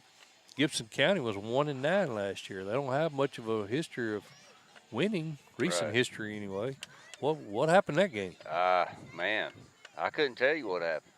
Well, were they looking ahead of this Dresden game? Is that a possibility? You know, kids do that. You know, yeah, coaches. Well, do we it. just got Gibson County. We'll win that game. Listen, let me let's tell you focus something. on Coaches Dresden. are lying if they say they don't either. Yeah. This has probably been penciled in since last year. Absolutely. Because they know what's at stake right here. So we see a different Lake County team tonight. I think so. I think you're going to see Desmond Johnson come out all cylinders tonight. The running back there at Lake County, who's an all-state guy. And it's at Lake County. Yeah. I know some Coach Hunt. Yeah. Talking about home field advantage. He said, don't matter late in the ball game where you're playing, but I think coming in it does. Yeah, yeah. What I was trying to get him to say, y'all missed that interview, but we asked him about the home team between Oakland and Maryville won each of the last 5 meetings. What did he think was the reason for that? And I thought he would say the 3-hour bus ride. That's what I thought he was. Travel. Yeah, travel. But he never did. He never did make that excuse. Boy, look at this. Oh my goodness, boy, they in trouble over here tonight. Hey, Mr. Faust, how are you? Mr. Faust, how are you doing, my friend? Here, sit down right here. Oh, man, I got him. You got to go. I got to go. Got to go. We have this rascal mess with us up on the sideline at Cookmore every year. Every year. Yeah, he's running the chains up there, so he likes to give me and Lee a hard time. But anyway, Dresden, Lee, I'm taking Lake County. You like it? You take. I'm almost.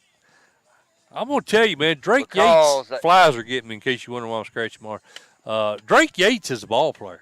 Well, I'll tell you something else too. We got it right here in our notes. Dresden beat a 3A team, a solid 3A team, I think, in Westview week 1. Yes, they did. Well, I might talk myself out of this. I'm going to go with Lake County. I think Desmond Johnson has a big ball game. I'm going with Lake County also. The Falcons, man, with so much talent. Like I say, the only thing that I got concerned over is that Gibson County game, Lee. And I got to believe that team was looking to this game right here. And they wasn't prepared like they should be. I got to believe that. It's the only thing that makes sense. And I work in maintenance. I got stuff that's got to make sense to me. That's right. So I'm going to go with Lake County, but I want to be a little more hesitant than what I was starting to see. I'd like to be over there to see that game. That'd be a good if I was game. on that side of the state, I'd want to be over there or here. This game. And then we're talking about Peabody and Union City. That's a huge game right there.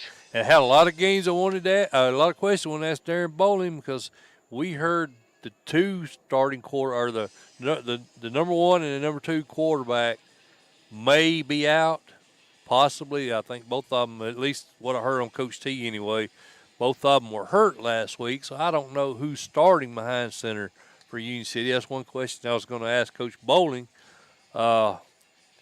They beat Peabody 21-14 last year, Lee, in the regular season. The two matched up again in the quarterfinals. Union City beat them 28-21. That's right. Two one touchdown games. So the teams were close last year. Peabody's got more kids back. I agree. Peabody's got Cooper Bogus back. Cooper Bogus, That's big. he's what makes that team go. Well, we didn't know, coming Yeah. into the season. Young man had a car accident in the off season, and Yep. pretty tough situation there initially. Right. Preliminary reports was pretty bleak. Yeah. Kid's back out on the field. I think he actually started a game. He did. I'm glad to hear that. You always want to, especially a kid that. I think he started. I believe he started both games, Lee. He I did. think he was there for both games. And had a big ball game against a very tough Milan squad. He did. Got matter of fact on fourth down, he threw the game winner, 70-yard touchdown pass, the game winner. So with that in mind, and I know we picked Union City preseason. Union City possibly with a lot of injuries. They've played a tough schedule. They had Jackson Southside. Jackson Southside beat them 7-6 last week, Lee, off of I think it's an 80-yard fumble recovery. Right. Defense pitched a shutout. They lost on a fumble recovery. Peabody, like we just mentioned, 1 point win over Milan. This game right here, man, is flip a coin. I think it could go either way. Who you like? I like Peabody in the ball game, and the reason being is Coach Bowling right now, I think, is having trouble scoring points. And if both quarterbacks are out, it's just going to be very tough on him because Peabody is so athletic. Yeah.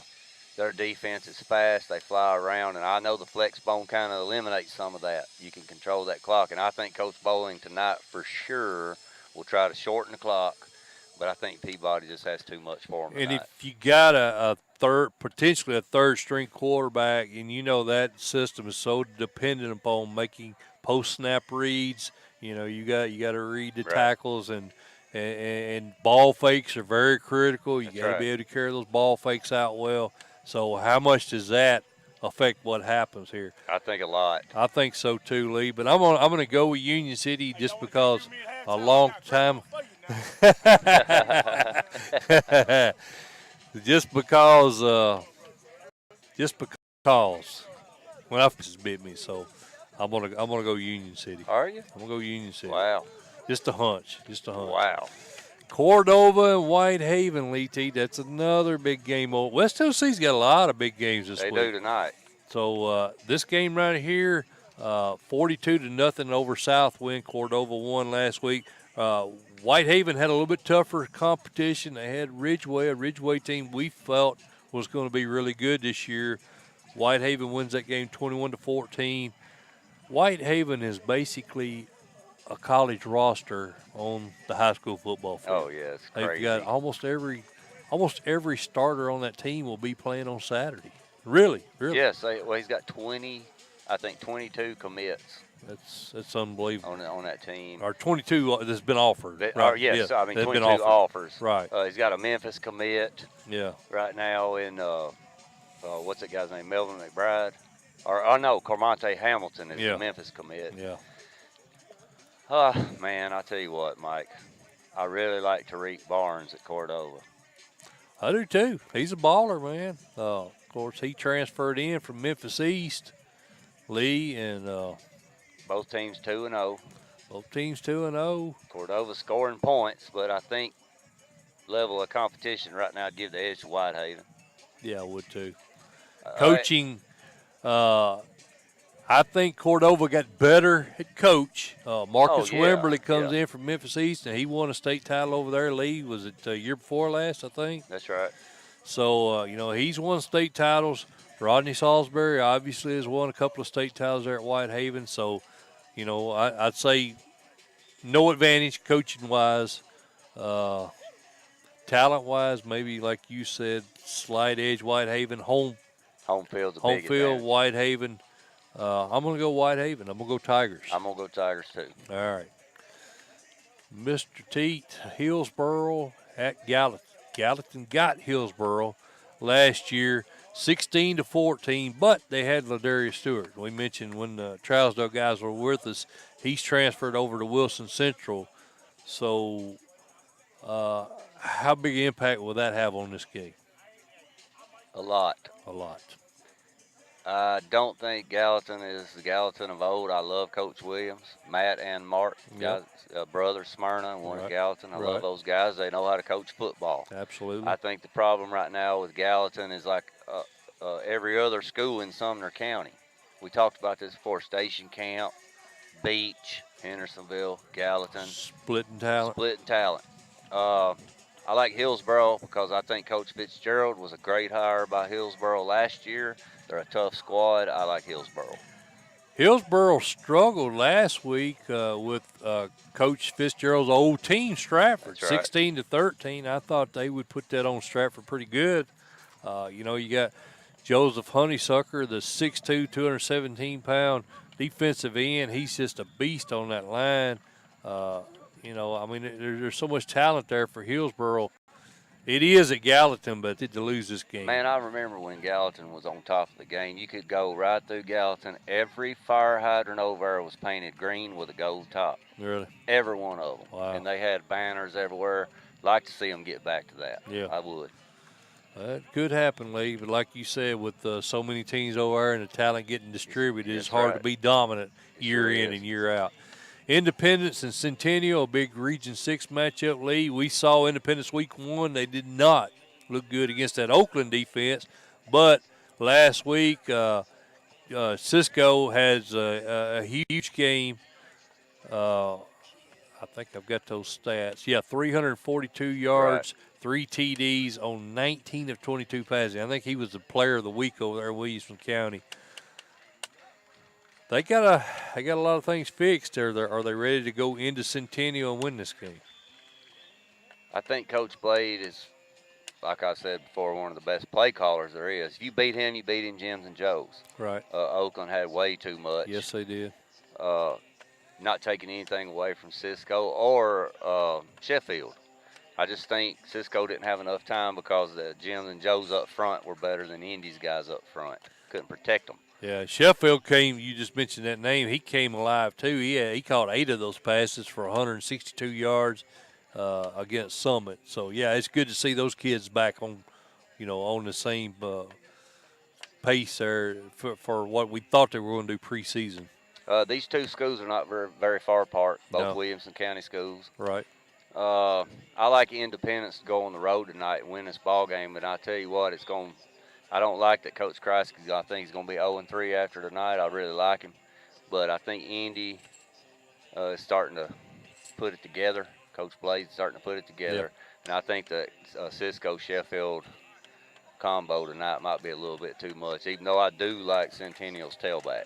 This is a dangerous game right here It if you're is. an Independence fan. The reason why I say that, I think Hendersonville is the last 2 years has been from a scheme and a talent level is a bad matchup for Hendersonville. I'm not saying that they're way beneath Hendersonville, but for some reason there seems to be a matchup issue there. Because you look, Centennial had Ravenwood beat the first week of the season. They did. So I don't think this is a bad Cougar team at all. I don't either. And I think a lot of people are going to look at that Hendersonville 52-26 score and say, well, Indy's going to roll in this one. But this was a 28-23 game last year. That's right.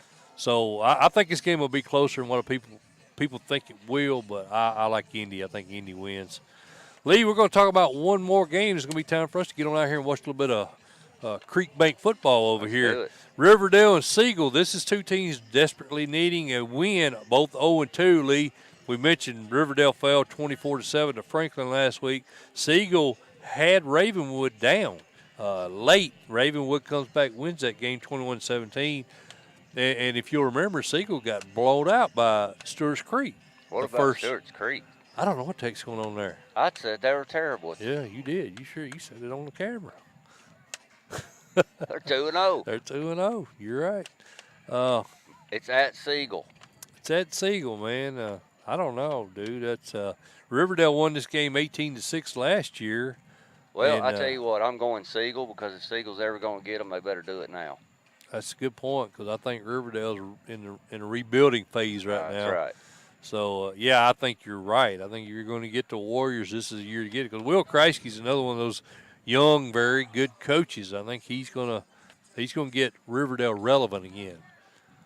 They went a few years toward the end of Adelot's coaching stint over there where they had dropped off. I felt Struggled a little bit, and I'm not saying anything against Coach Adelot. He was a good coach, but I think Will Kreisky is the right guy in the right position to make Riverdale relevant again. I agree.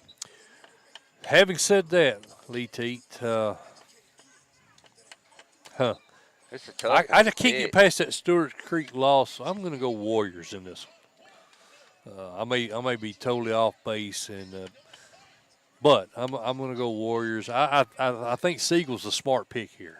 I think Siegel's a smart pick. I'm looking at last week how they performed against. Yeah, and they may have got everything turned around from that week one. That they went.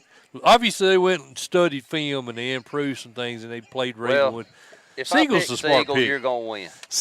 Well, that's kind Ravenwood. of why I did that. I'm just kidding, buddy. It's all right, man. I've been doing coming in here today. I was picking Siegel wholeheartedly, but I kind of sat here and talked myself into Riverdale because I just can't see Riverdale going 0-3. When's the last time that happened? I tell you what, Gary Rankin has went 0-10 twice in his career. So tally up all those wins that guy's got. He's had 2 0-10 seasons. I didn't know that. I knew he had one at Smith County and one at Riverdale. I didn't know he had one at Riverdale. First year. Did not know Didn't that. win a game. Oh. All right. Well, that might have been the last time they was 0-3 then. That's it.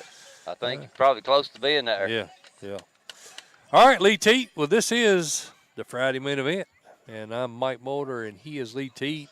And we would appreciate you guys subscribing. We had a little debacle earlier, but I think we made a good recovery. I think it was a pretty good show. We enjoyed doing it. And we enjoyed having our guests on, both the coaches. Appreciate Coach Gavin, not Gavin. Gavin Webster. Gavin Webster. I'm educating you guys, too. Everybody thought it was Gavin. Hey, listen, if y'all are ever out where we're at, swing on by here, man. You saw us shaking hands with people coming by. We'd love that. Yeah, come by and holler at us. Let us know you enjoy the show. But like I said, man, subscribe. That's really the only thing we've asked.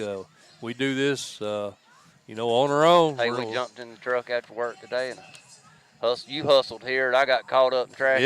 Yeah. I think I got behind every bus in Wilson County. But like I said, Lee and I, we love doing this, and we'll be at South Pittsburgh. I talked to Vic Grider today. Yeah.